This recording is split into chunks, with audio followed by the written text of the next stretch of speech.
আর মাত্র একদিন বাকি, তার মধ্যেই জেনে নিন আপনাদের জনকল্যাণ শিবির ঠিক কোন এরিয়াতে বসছে। এই জনকল্যাণ শিবিরের মধ্যে আপনারা বহু ধরনের স্কিম এখানে আবেদন করতে পারবেন, যেমন এখানে আয়ুষ্মান ভারত কার্ড এবং এখানে রয়েছে অন্নপূর্ণা যোজনার ফর্ম ফিল আপ অফলাইন, কিষাণ ক্রেডিট কার্ড, ই শ্রম, ওল্ড এজ পেনশন বা বৃদ্ধ ভাতা। ঠিক আছে, তো আপনারা এখনও যদি না জেনে থাকেন যে আপনাদের কোন এরিয়াতে এই জনকল্যাণ শিবির বসছে, ঠিক এই জনকল্যাণ শিবিরটা হচ্ছে দুয়ারে সরকারেরই মতো। এখানে একটা করে ক্যাম্প বসবে অ্যান্ড জাস্ট 15, 16 এবং 17ই জুন এই 3 দিন এখানে এই ফর্ম ফিল আপগুলো হবে অ্যান্ড এখান থেকে আপনারা এইসব স্কিমে আবেদন করতে পারবেন। তো আপনারা যদি না জেনে থাকেন যে আপনাদের শিবির বা জনকল্যাণ শিবির ঠিক কোথায় বসছে, এই ভিডিওটা শেষ পর্যন্ত দেখুন, আপনারাও জেনে যাবেন যে আপনাদের এই ক্যাম্পটা ঠিক কোথায় বসতে চলেছে। প্রথমে আপনাদেরকে চলে আসতে হবে ক্রোম ব্রাউজারে অ্যান্ড এখানে সার্চ করে নিতে হবে JKS। ঠিক আছে, JKS সার্চ করার পরে ঠিক আপনার সামনে এরকম ইন্টারফেস চলে আসবে। এখানে প্রথম অপশানটায় জাস্ট ক্লিক করে দিতে হবে। ক্লিক করার পর ঠিক এরকম ইন্টারফেস চলে আসবে।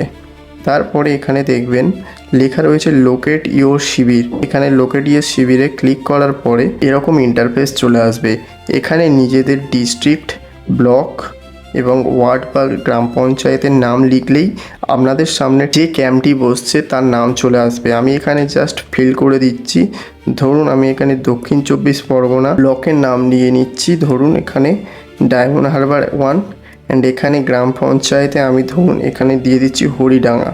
দেখুন এখানে 3 দিনের একটা লিস্ট চলে এসছে অ্যান্ড এই লিস্টের মধ্যে কোথায় বসছে দেখে নিন। Campus of BDO Diamond Harbour 1, habitation name Balsiddhi Kalinagar. Diamond Harbour 1 ভিডিওতে আপনাদের যে জনকল্যাণ শিবির ক্যাম্প সেটা বসতে চলেছে। এই শিবিরের মধ্যে এবার কোন কোন গ্রাম পঞ্চায়েত বা ওয়ার্ডের লোকরা আসতে পারবেন ঠিক তার নিচে লেখা রয়েছে।